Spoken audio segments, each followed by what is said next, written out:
Déjame. A ver, ahí me...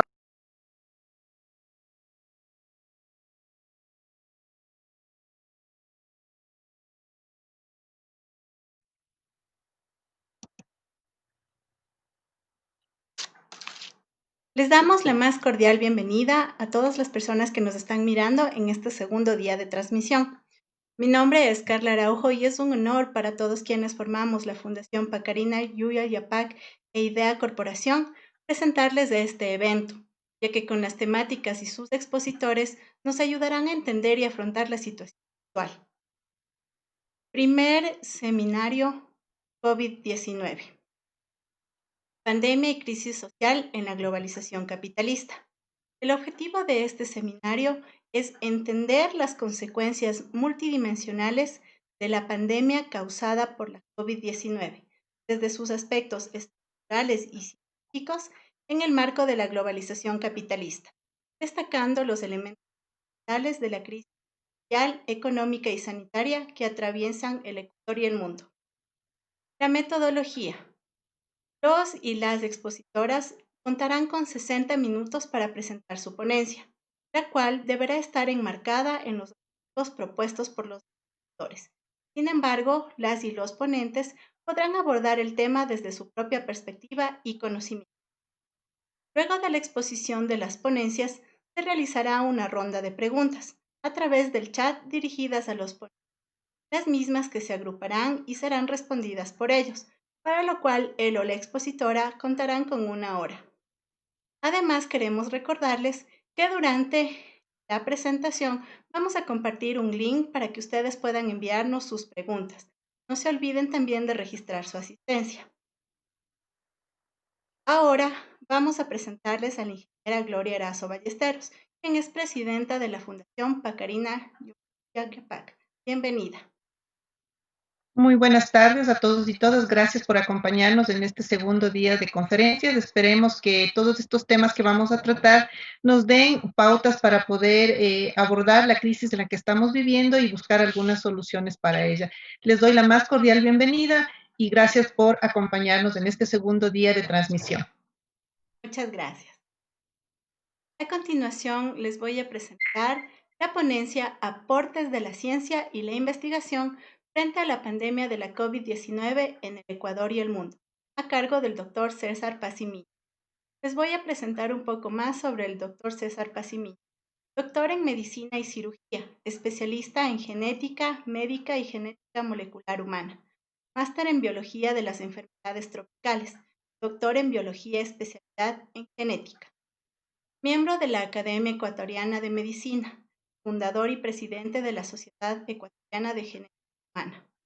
Autor de más de 75 artículos indexados Scopus, Engler, Tex, 15 libros, varios premios en investigación.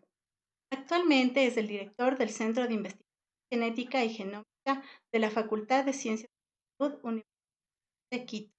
Articulista de periódicos y revistas de difusión científica, así como los artículos en journals especializados en genética. Es un investigador con 30 años de experiencia, lidera un grupo de trabajo con las líneas de genética y predisposición a cáncer, enfermedades genéticas raras, estudios del origen poblacional del Ecuador, genotoxicología. Fue decano del Instituto de Investigaciones Biomédicas de la Universidad de las Américas. Por sus aportes científicos ha recibido varios premios de investigación, entre los que se destacan la condecoración al mérito científico por parte del Congreso de la República, el premio al mejor investigador nacional consagrado, condecoración Eugenio Espejo al mérito científico por parte del municipio metropolitano de Quito. Miembro de las Academias Ecuatorianas de Ciencia y de Medicina. Participa activamente en programas de televisión y radio sobre temas de ciencia, tecnología y derechos del Bienvenido. Gracias. Estoy listo. Muchas gracias por haberme invitado. Bueno, el currículum está perfecto, solo falta decir que soy motociclista también. Ese es más interesante. Bueno, quiero compartir la pantalla, la hago este momento, ¿verdad? Sí, adelante.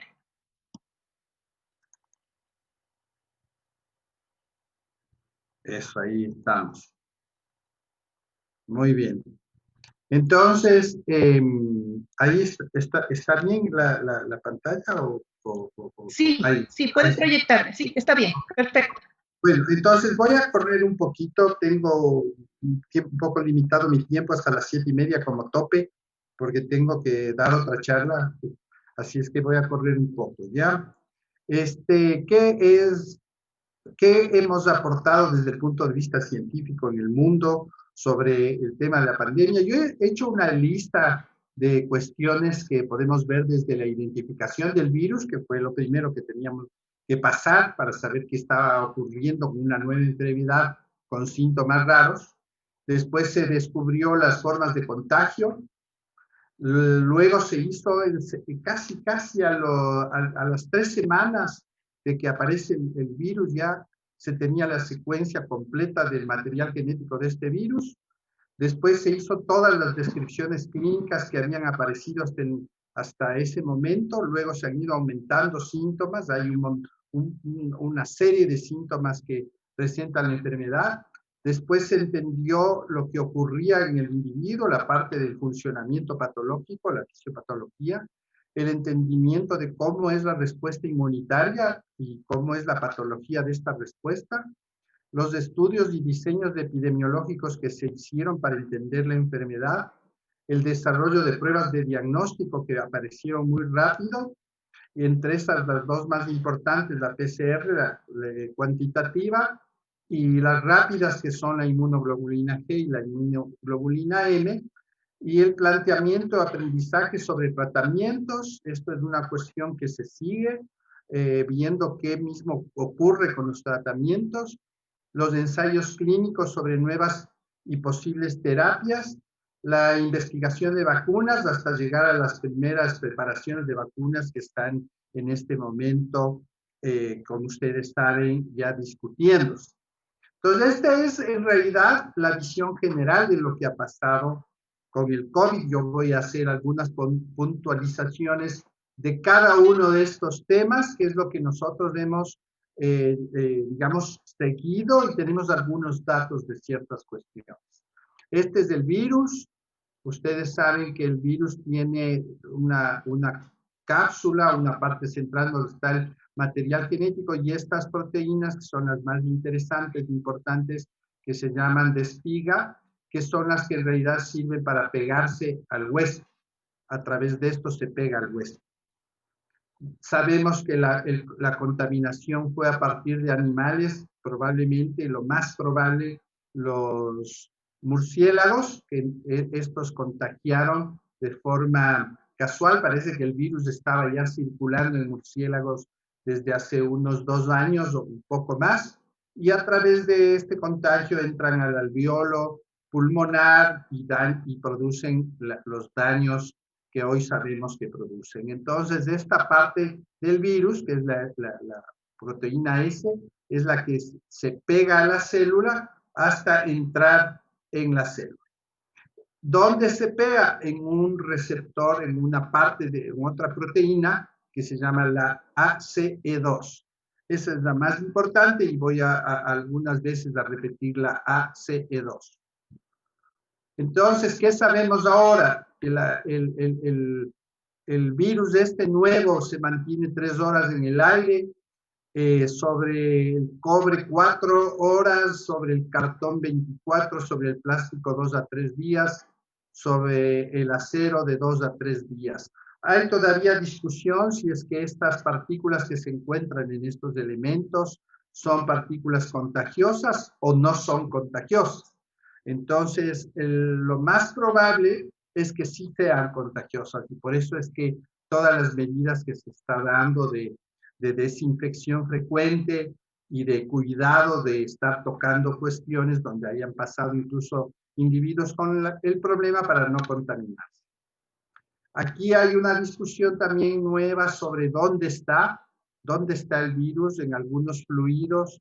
Entonces, por ejemplo, en el lavado bronquial, en las muestras respiratorias, en la transmisión materno-fetal, que al principio se decía que estaba negativa, ahora ya se ha visto que está positiva en algunos casos, parece que tiene que ver con las madres, cómo reaccionan al virus, la saliva en las heces y otros fluidos como semen o fluidos vaginales, son cuestiones que todavía tenemos dudas. Aquí algunas cuestiones sobre dónde encontramos la mayor cantidad de virus en los fluidos. Cuando hay más temperatura del individuo, miren cómo se distribuye el virus en el esputo, así es la distribución, más en los primeros momentos de la enfermedad. En la orina, miren cómo va en algunos momentos de la enfermedad, en el suero de los individuos, en las heces también cómo se va distribuyendo, ¿no? Cómo se distribuye. Una de las cosas curiosas que hicimos nosotros fue que hallamos partículas del COVID-19 en aguas hervidas de Quito. Es un estudio nuestro. Y lo que significa es que está en las aguas hervidas. Y volvemos a la pregunta, ¿y si está en las aguas hervidas, contamina o no contamina? Las aguas hervidas tienen que pasar por procesos de filtración antes de salir a los vertederos mayores, como los ríos, y entonces no sabemos exactamente qué pasa. No tenemos los mecanismos de cultivo de virus para saber si estas aguas en realidad son contaminantes o no. Esta es como el virus se pega. Ustedes ven aquí la forma de la proteína del virus, la S, que se pega al ACE2. Esta unión es importantísima para que se contaminen los individuos. Entonces hay varios sitios donde se une el receptor del virus con el receptor de la célula y así entra al individuo.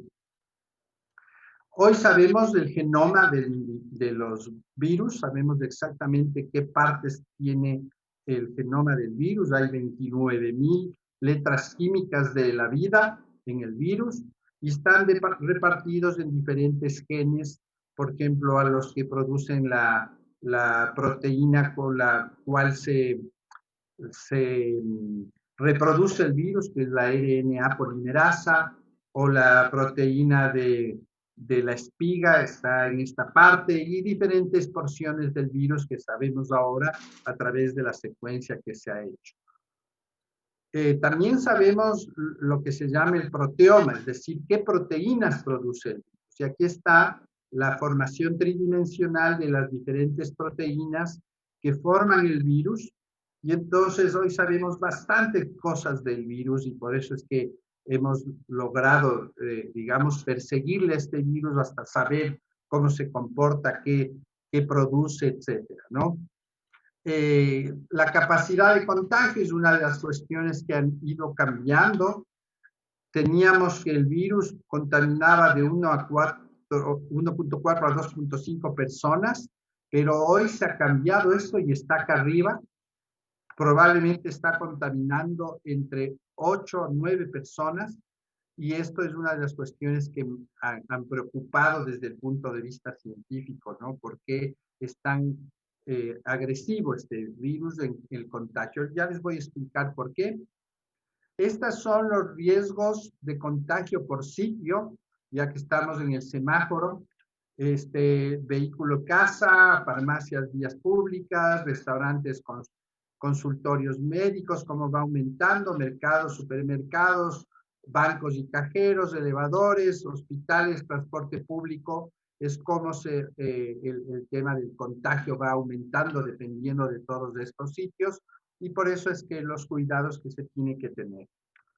Es cómo se hace la prueba nasofaringea, que es la mejor de todas. Pese a eso, no siempre es positiva. Estas son las pruebas rápidas, coges un poco de sangre, pones en estos huequitos y luego va a marcarse aquí si tienes IgM o IgG positiva. IgG cuando es la infección ya pasó, digamos, o ya adquiriste, e IgM cuando es activa la enfermedad. Estas son las detección de diferentes partes del virus dependiendo de las pruebas. Las pruebas rápidas pueden localizar la proteína S o los anticuerpos, sean IgG o IgM, y hay 3 genes que detectan la PCR, que son los que se están usando en la actualidad. La PCR consiste en sacar el ARN del virus, copiarle para obtener ADN, que es la única manera que podemos identificar con la prueba de PCR, teniendo un ADN de doble cadena. Ustedes vean aquí, el ARN es de una sola hebra y el ADN es de 2 hebras. Eso es lo que detecta la PCR, las 2 hebras. Este es el aparato, que puede haber 2 formas. El que te dice es positivo o negativo, tiene un 90% de eficiencia, y la PCR cuantitativa, que es esta que estamos hablando, que tiene 99% de especificidad y eficiencia, y detecta estos 3 virus, estos 3 genes del virus, ¿no? El RD, el E y el N. Eso le da esta confiabilidad tan alta. Lo que haces es ver qué cantidad de virus tienes por unidad de tiempo, y de ahí por eso es que sabemos también la carga viral, es decir, cuántos virus tengo. Y dependiendo de eso, cuánto contamino, cómo me voy probablemente a recuperar de la enfermedad, cómo voy a responder al tratamiento. Aquí, periodos de transmisión, dependiendo de los síntomas, esto es otra de las cosas que hemos aprendido. Mira, los individuos asintomáticos tienen periodos de contaminación importante, si es que uno considera desde el momento que estuvo en contacto hasta que empieza la fase de contaminación más alta, está de un día más o menos, un día de contaminación versus los individuos críticos que tienen un periodo de contaminación hasta de 30 días, ¿no? Los graves, un periodo de casi 17, y los leves, un periodo de alrededor de 7 a 8 días. Por eso es que se recomienda el tema del aislamiento, ¿no? El aislamiento que debería llegar hasta los 30 días. Una de las cosas que también aprendimos del virus es que cuando tú no haces el diagnóstico a la mayoría de individuos, la diferencia entre las muertes entre los individuos que detectas con enfermedad severa versus el detectar individuos que tienen síntomas moderados o graves, el índice de muerte tú puedes mejorarlo, digamos así, puedes enfrentar los pacientes mejor cuando haces a la mayoría de la población. Por eso es que hay que hacer la mayoría de población para saber quiénes están contaminando, quiénes tienen más riesgo y a quiénes vamos a defender mejor de los síntomas. Aquí está cómo ha sido la curva de contagio en diferentes estados. Aquí el Ecuador es uno de los más altos. Esto ya sabemos por las cifras que tenemos ahora. Estas son las cifras de ayer.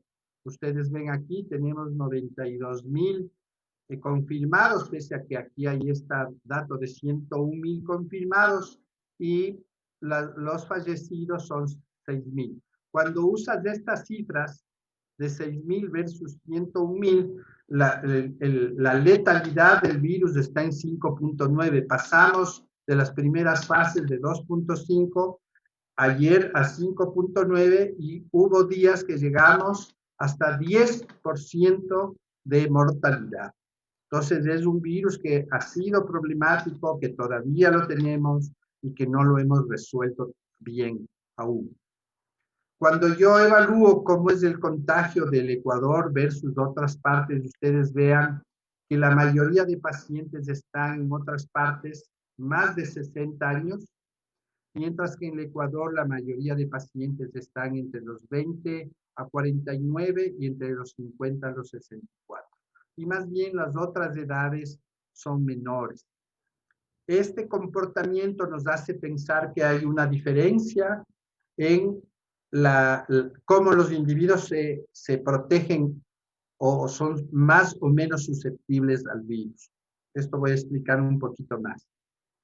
Entonces, miren ustedes, hoy lo que sabemos del distanciamiento, y por eso es que recalcamos tanto el tema del distanciamiento, ¿no? Una persona puede contaminar 2 a 5 personas y en 30 días hasta 406 si es que no hay aislamiento. El 50%, cuando se baja el contacto a 50%, miren cómo cambia drásticamente, 1,25 a 15, y cuando disminuimos el contacto a 75%, miren cómo cambia 0,6 a 2,5 a los 30 días. Entonces, por eso es que hay que tener el tema del aislamiento. Esto es cómo se comporta el virus cuando entra. Este dibujo me parece espectacular. Entra el virus y produce un montón de síntomas pulmonares, entra al alveolo, estimula regiones del cerebro que te hacen tener la fiebre, que te hacen tener cambios de tu comportamiento del sistema nervioso, estimula diferentes reacciones inflamatorias y esto es lo que produce los signos y los síntomas de los pacientes. Aquí, me voy a pasar porque no es muy importante, aquí los dos cuestiones graves que produce el virus, que son los similares a lo que se llama un síndrome antifosfolipídico, que es lo que produce los trombos, la baja de plaquetas, los altos marcadores de inflamación, o cuando actúa sobre el sistema inmune que produce tormenta de citoquinas, elevada ferritina y mal pronóstico que tiene que ver con el sistema inmunitario. Hoy sabemos que la primera fase de la enfermedad tiene que ver con el virus y mientras que la fase 2B y la 3 ya no tiene que ver el virus, sino la inflamación del individuo. El problema es del individuo. Estas dos cuestiones son las que interesa entender en las personas y es lo que estamos ahora empeñados en entender en el mundo de por qué hay estas diferencias. Entonces, esto es lo que nos interesa en la actualidad. Hay muchas pruebas de laboratorio que hemos visto cómo han ido cambiando para saber, incluso utilizarlas para ver pronóstico y cómo va el individuo con las pruebas estas, ¿no? Las radiológicas también nos hacen ver cómo está la evolución del paciente y cómo va a ser su recuperación. Los factores de riesgo, esto es interesante porque nos hace ver que hay factores individuales como la edad, enfermedades preexistentes, pulmonares o renales o hipertensión, diabetes, historia de enfermedades cardíacas, uso de medicamentos biológicos, sobre todo para enfermedades crónicas, historia de trasplantes o uso de antiinmunosupresores o coexistencia del virus del SIDA. Esto hace ver que, otra vez, que hay diferentes tipos de personas que reaccionan de manera diferente al virus. También hemos visto que existen diferentes formas de reacción a los tratamientos. Este fue el primero que se dijo que era efectivo, la hidroxicloroquina después se vio que no, la citromicina, otro de los medicamentos que se usó y que probablemente tiene una discusión aún, y muchos otros retrovirales que han sido usados para los tratamientos y que han tenido mejor o peor respuesta. También se ha ensayado el tema del plasma de individuos recuperados. Esto que me parece que estuvo de moda un rato, el dióxido de cloro, que hoy sabemos que es tóxico y está prohibido, por tanto no hay que usar. Y los inmunomoduladores y los inmunosupresores, que son cuestiones que se está en este momento evaluando para los tratamientos. Una cuestión que nos ha llamado la atención, que es preocupación también, es si las mascotas tienen el virus. Se ve que los gatos tienen más que los perros y se ha visto en el pangolín, en los tigres, en los camellos, que sí tienen. Entonces, por eso es que se habla ahora incluso de vacunas contra estos animales, ¿sí? Del virus en estos animales, más bien. Las precauciones, ustedes saben, limpieza del ambiente, esterilización, prácticas de higiene, inyección segura, higiene respiratoria, uso de equipos de protección, higiene de manos frecuente. Esto es lo típico que se ha dicho y tiene la lógica en lo que hemos estado hablando de la forma de contagio. del virus que es importante y tiene que ser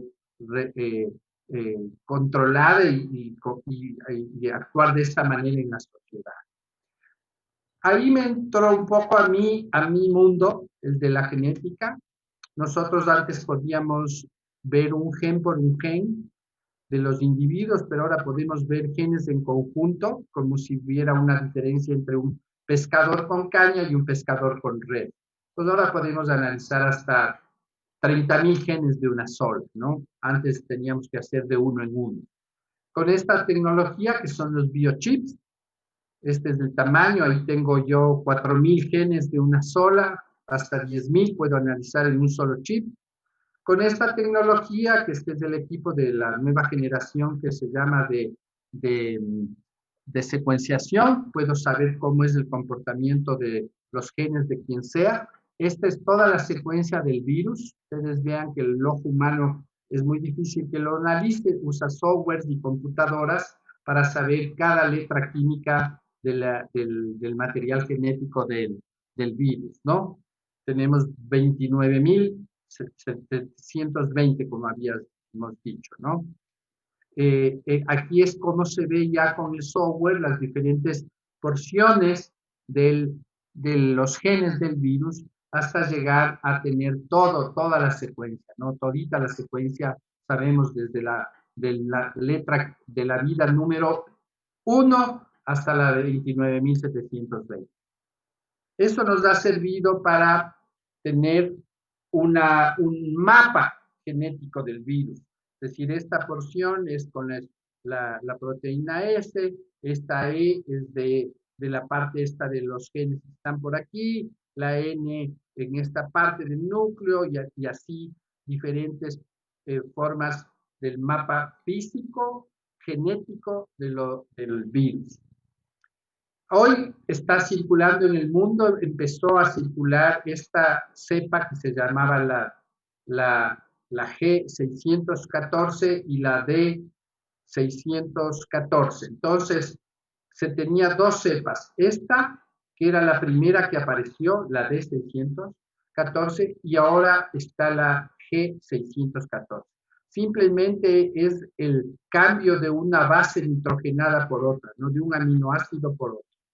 Entonces, esta es la diferencia, es del mismo virus, simplemente con un cambio pequeño que le hace más pegajoso al huésped.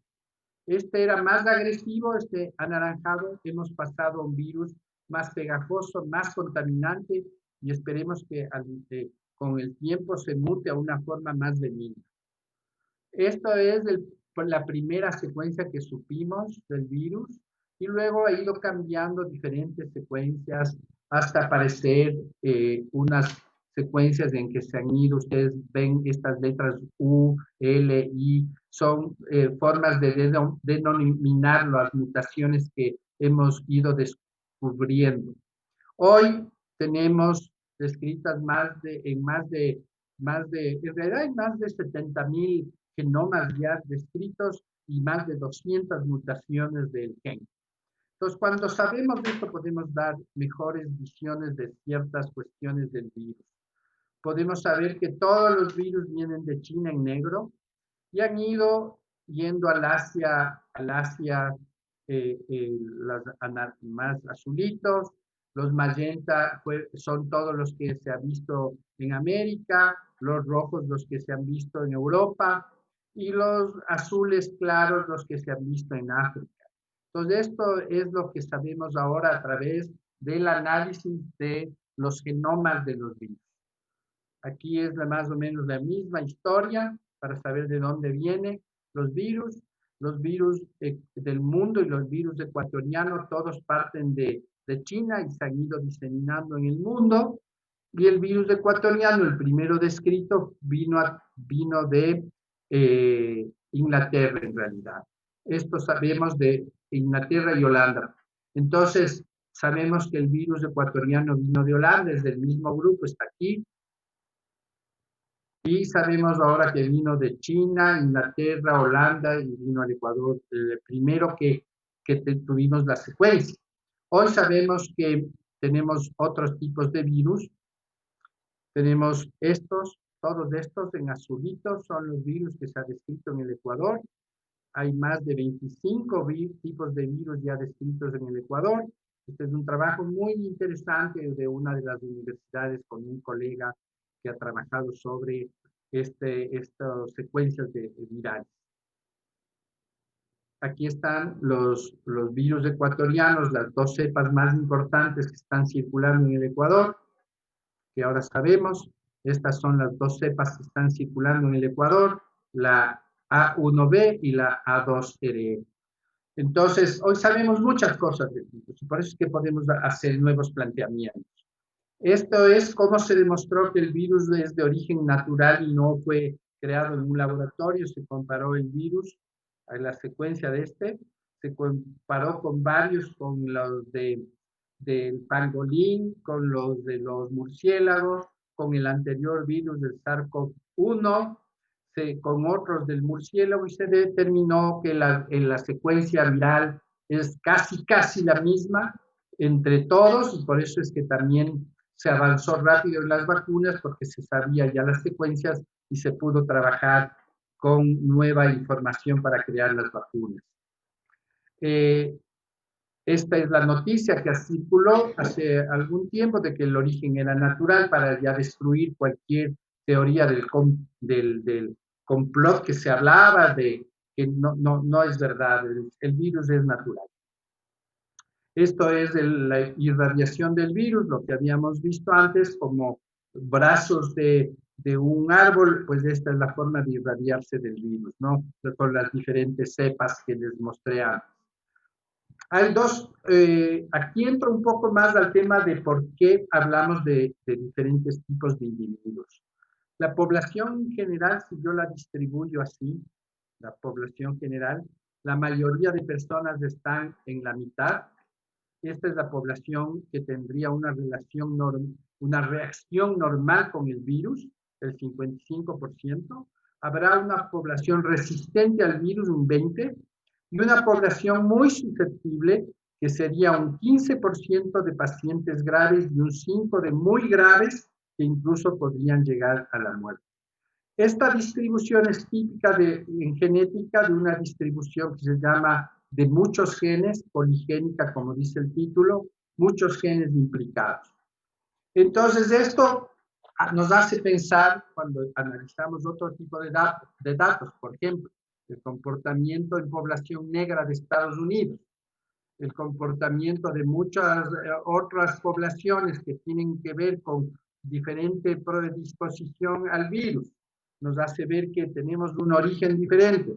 Se ha visto que ciertas características del cromosoma Y que se han encontrado en población de América y en población europea tienen más propensión al virus.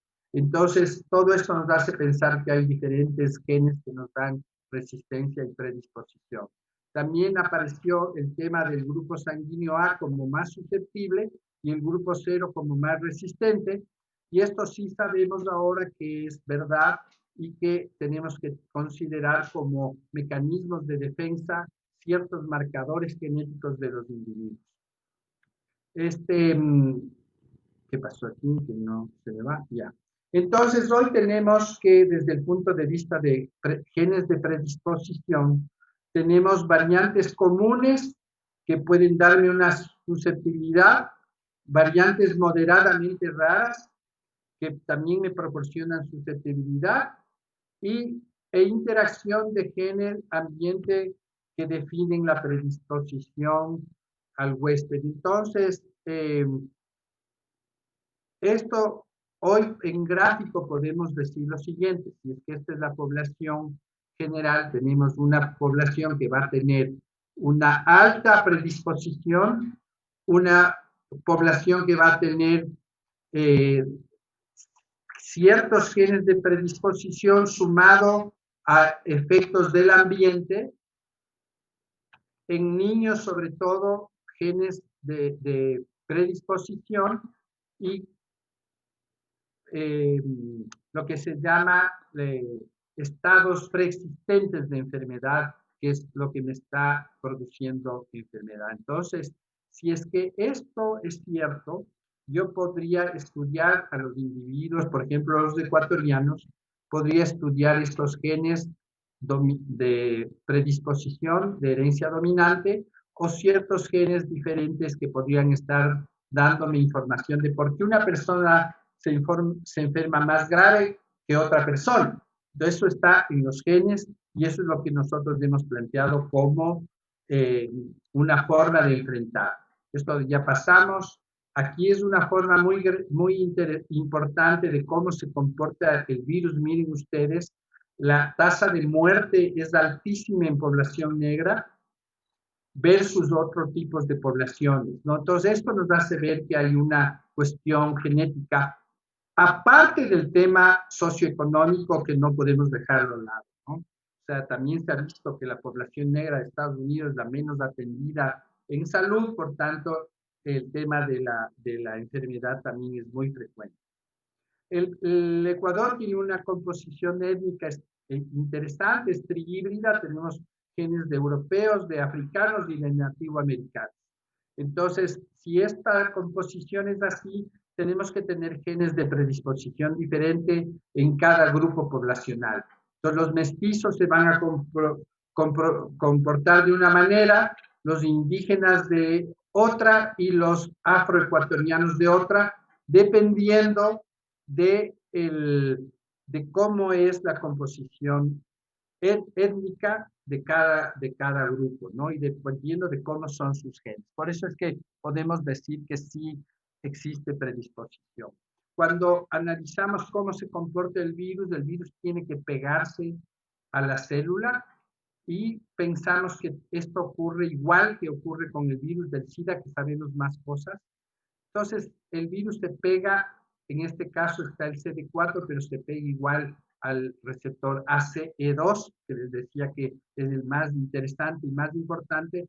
Entonces, si yo no tengo el receptor CD4 para el SIDA, o es el ACE2 para este virus del coronavirus, si no lo tengo, probablemente me esté dando mayor resistencia.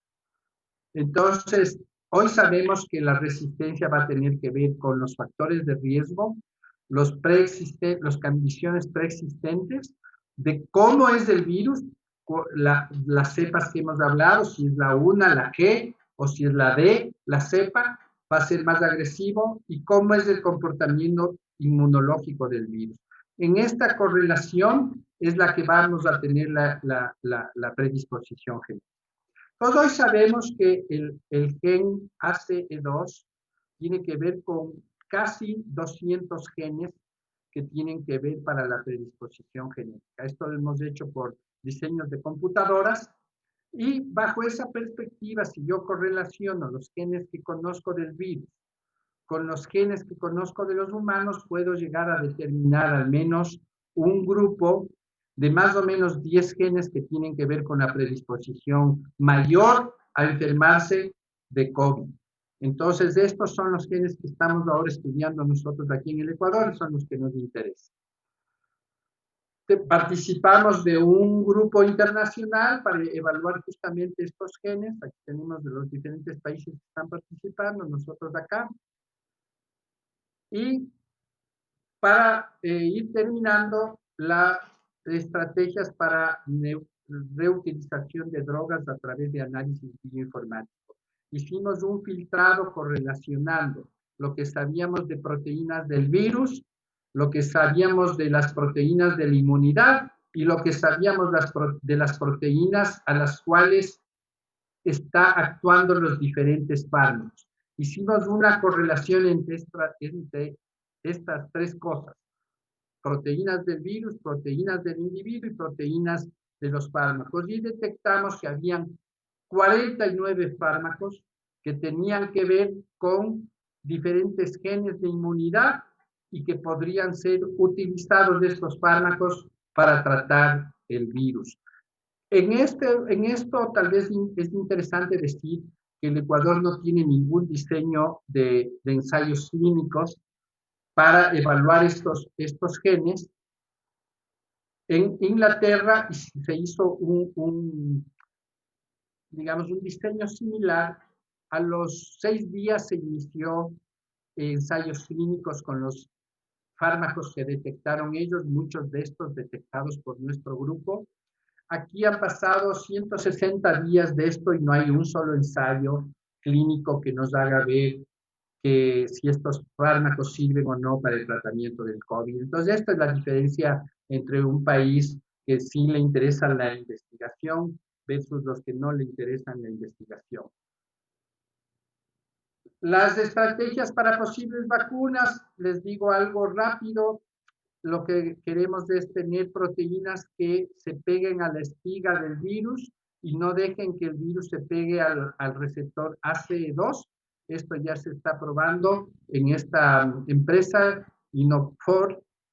Otra estrategia es que igual crear un anticuerpo contra las espigas del virus y esto a su vez no deje que se pegue al receptor de los humanos, el ACE2. Bajo esta perspectiva tenemos que considerar que hay 4 tipos de vacunas que se han estado desarrollando: las vacunas con virus atenuados, los virus inactivos, de subunidades o recombinantes del virus, o vacunas que no tienen toxoides y que son hechas por ingeniería genética. Entonces, estos tipos de vacunas tienen que pasar las 3 pruebas, las 3 fases, 1, 2 y 3 de seguridad, 20 a 100 individuos en la primera, de 1000 a 2000 en la segunda y más de 30.000 en la tercera, o al menos 30.000 en la tercera. Una fase 4 que tienen algunos países, específicamente Estados Unidos, que prueba y va evaluando si después de los 30.000 individuos hay efectos secundarios. Rusia dice que ya tiene estas 3 fases y por eso la clasificó y ya le registró. Entonces aquí, esto no voy a decir porque es muy técnico. Miren aquí los diferentes ensayos de las vacunas con los diferentes laboratorios que están probando. Hay más de 70 laboratorios probando vacunas. Entonces, miren aquí, lo que quería llamar su atención es la pelea actual de Rusia. Dice, ya tengo la vacuna y le salta el mundo entero. Y entonces, ¿a quién conviene esto? ¿A quién no conviene decir que la vacuna rusa es buena o es mala? Existen las diferentes peleas actuales entre China y Estados Unidos, Rusia y Estados Unidos, los aliados versus los otros aliados que dicen mi vacuna sí es buena versus mi vacuna no es buena. Entonces, la OMS acaba de publicar estos días que hay 29 vacunas en contra del COVID que tienen que ser evaluadas y sacadas al mercado para proteger a la humanidad. Entonces, ahí hay algunas curiosas noticias de que ya está patentada una, y etcétera. Entonces, no hay que olvidarse que los mayores fabricantes de vacunas han hecho ganancias millonarias en euros en el año 2019 de 8.326 millones de euros en este fabricante, la Merck, el Pfizer esta. Entonces no podemos olvidarnos que atrás de la búsqueda de la vacuna hay un interés comercial. O sea, quien tenga la vacuna y la patente va a tener ganancias multimillonarias. Entonces, ahí hay una posición de que las vacunas deben ser de apertura mundial, que no debe haber propiedad intelectual ni propiedad de patentes, tiene que estar abierta a la población del mundo para que el mundo se beneficie. Aquí está cómo nos ha afectado en el Ecuador la baja del presupuesto en salud, del 69.6% cumplimos el año 2019 y el 2020 a regañadientes tuvieron que volver a invertir en salud porque si no habría sido peor la catástrofe en salud que tuvimos con la pandemia. Así es que esto es una cosa que tenemos que entender, que el virus nos enseñó que los sistemas públicos de salud del Ecuador deben ser estatales y deben ser de acceso público, y no como se ha ido o se ha pretendido privatizarlos para tener la misma problemática de Estados Unidos de la diferencia de atención en salud. ¿Cómo nos ha afectado el virus?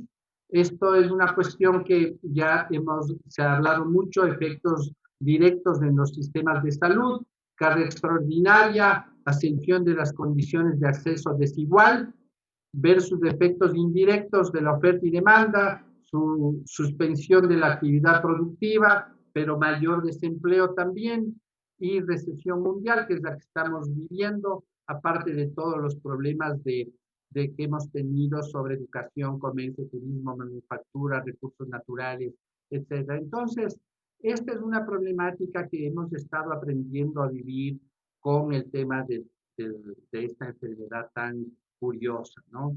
Y cómo ha impactado en el Producto Interno Bruto en América Latina. Aquí vemos cómo en el Ecuador ya hay una afectación al 18 de marzo del menos 2.5 del Producto Interno Bruto, y en los diferentes países cómo ha ido afectando. Entonces, este es mi planteamiento general del tema y vuelvo a lo mismo. Termino con lo que inicié. Los aportes de la ciencia en el COVID han sido una serie de cuestiones que nos hacen estar mejor preparados y tenemos mejor enfrentamiento de los problemas. Y aquí tal vez me ha faltado poner, ahora que hablo de las vacunas y todo el sistema de patentes, me ha faltado poner aquí el impacto socioeconómico, que no lo he puesto. Tengo que corregir esto para hablar de cómo ha sido afectado nuestro sistema social, nuestro sistema de desigualdades y de acceso a la salud, que ha sido denunciado y ha sido evidente en noticias y etcétera, de cómo estamos enfrentando este problema, al menos en el Ecuador y en diferentes partes del mundo. Y eso es todo. Estos son mis contactos. Si alguien quiere contactarme, pues ahí está el contacto de mi cosa.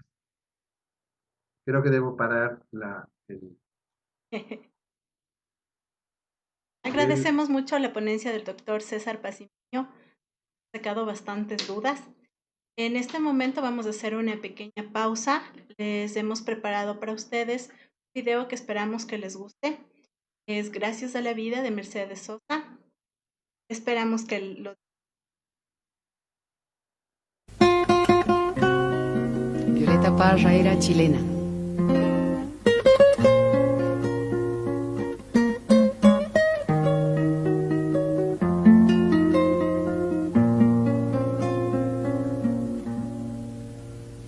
Gracias a la vida que me ha dado tanto, me dio dos luceros que cuando los abro perfecto distingo lo negro del blanco, y en el alto cielo su fondo estrellado, y en las multitudes el hombre que yo amo.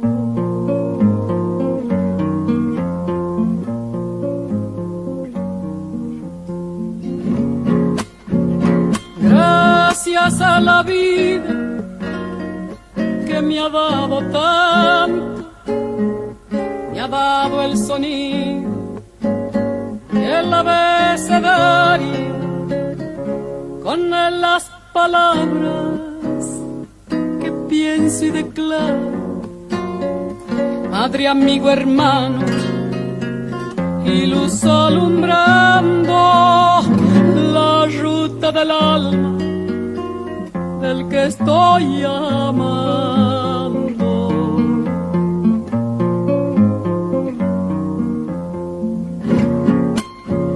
Gracias a la vida que me ha dado tanto, me ha dado la marcha de mis pies cansados, con ellos anduve ciudades y charcos, playas y desiertos, montañas y llanos, y la casa tuya, tu calle y tu patio.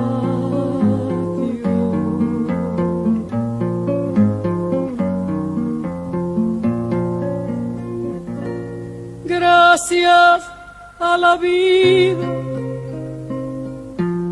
que me ha dado tanto, me dio el corazón que agita su marco cuando miro el fruto del cerebro humano, cuando miro el bueno tan lejos del malo, cuando miro el fondo de tus ojos claros.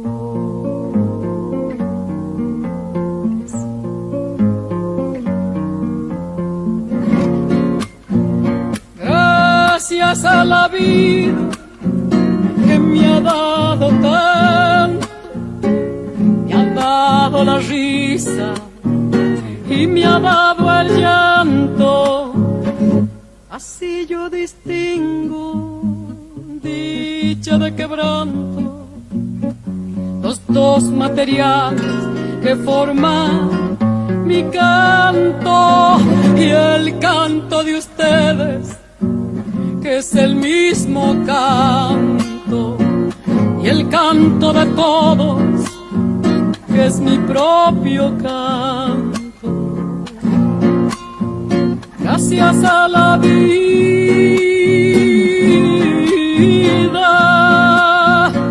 gracias a la vida, gracias a la vida, gracias a la vida.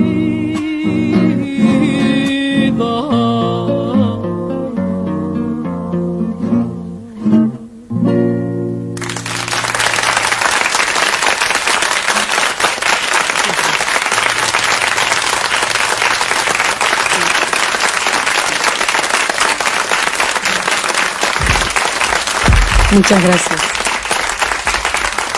Muchas gracias. Había un escritor en el oficio de vivir, Cesare Pavese. Decía, como todos los poetas, son profetas realmente. Tejada Gómez también es un profeta. Pavese decía que a pesar de que a los poetas los quieren conducir a algún lugar, el poeta en realidad finge no conocer lo que ya sabe. Pavese sabía, Tejada Gómez sabía, que alguna vez muchos tenían que salir, y él compuso hace mucho tiempo una canción que se llama Canción de las simples cosas, de las pequeñas cosas. Nosotros esperemos que les guste a ustedes.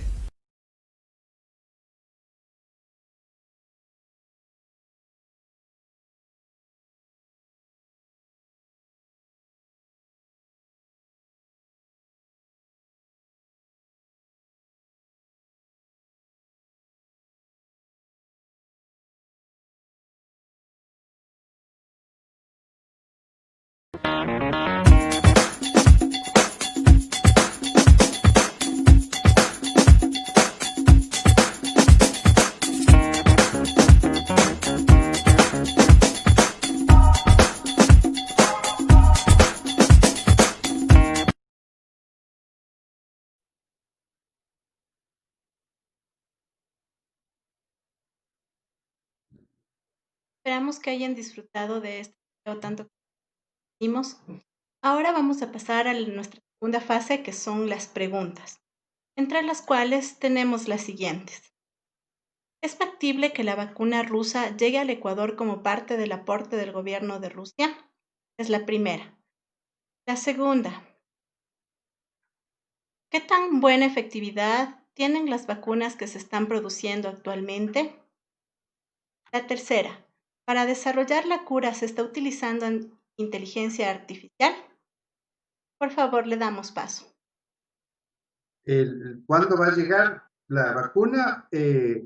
A ver, se habla de que si todo sale bien con la fase 3 de la vacuna rusa que se inició el 12 de agosto, tienes que esperar al menos 28 días para ver si tienes una buena respuesta inmunitaria y al menos hasta 3 meses para ver si es que es esta respuesta es una respuesta constante, digamos, duradera.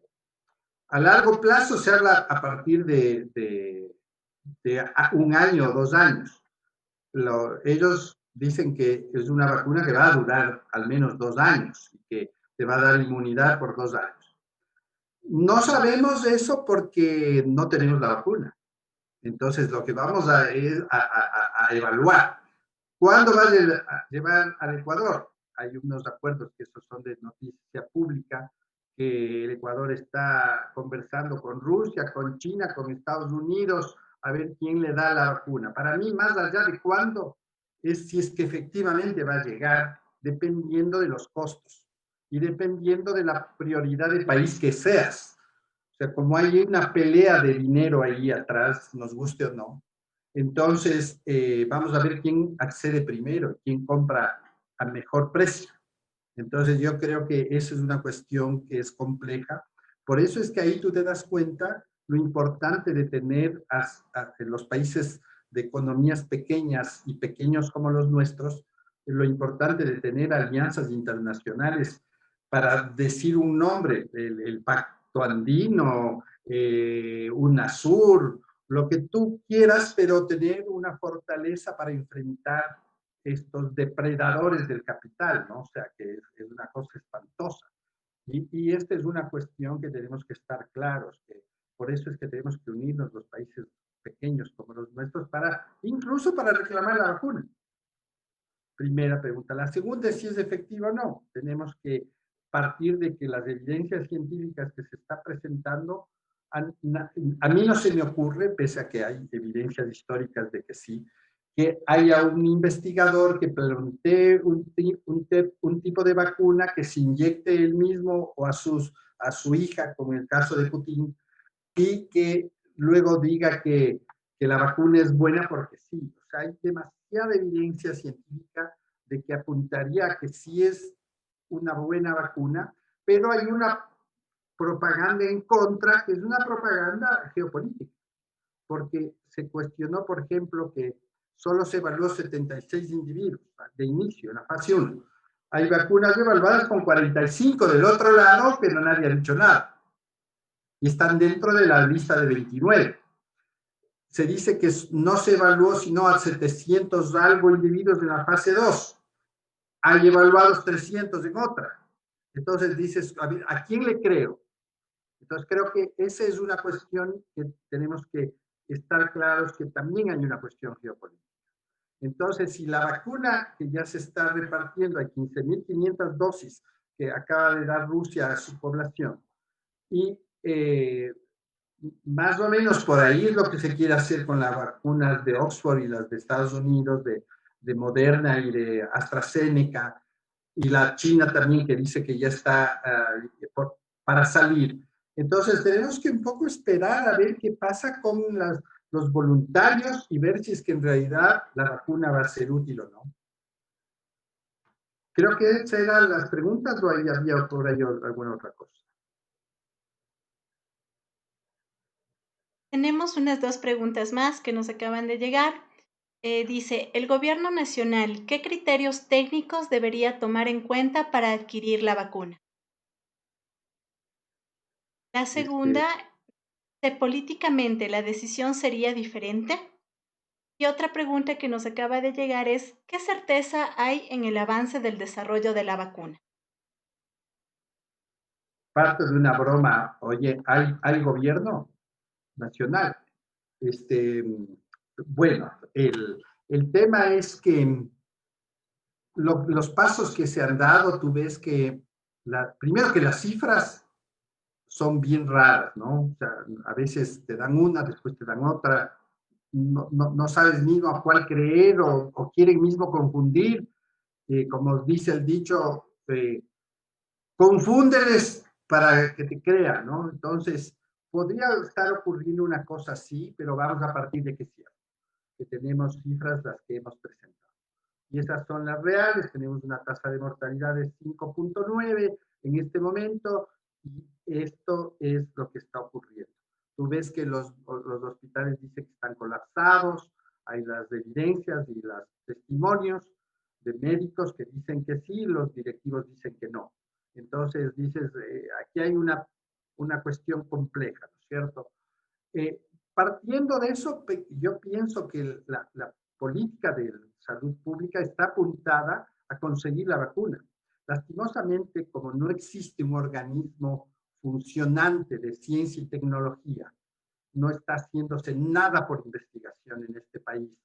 Entonces, estos organismos no han hecho nada por la pelea de nosotros fabricar la vacuna, nosotros montar un laboratorio de tecnología de bioseguridad tipo 3 para poder hacer las evaluaciones, porque personal sí tenemos, 11.900 becarios que fueron a aprender cosas, muchos de ellos tienen la capacidad para hacer en el país las cosas, pero no existe una decisión política para hacerla. Entonces es más fácil consumir la información. Y en eso tendremos que negociar con quien nos quiera vender. ¿Cuán confiable es la vacuna? Partimos de que nadie se va a arriesgar a hacer una vacuna para que no sea confiable o que dañe a su propia población o a las otras poblaciones. Pese a que históricamente sí se ha visto que ha habido fallas. Pero partimos de que la tecnología moderna nos hará mucho más seguros de lo que es la protección a los individuos. Y, perdón, algo más. Y políticamente, ¿qué es lo políticamente correcto? Si estamos vendidos al Fondo Monetario y al Banco Mundial, probablemente tengamos la vacuna del norte, punto. Agradecemos mucho las respuestas a sus preguntas. Esperamos que las personas que los preguntaron hayan quedado bastante conformes con su respuesta y también hayan aprendido mucho. En honor al tiempo, agradecemos mucho su intervención. Agradecemos también a la audiencia que nos ha estado viendo en este día número 2. Agradecerles nuevamente a todos. Gracias, muchas gracias. Chao. Chao, muchas gracias.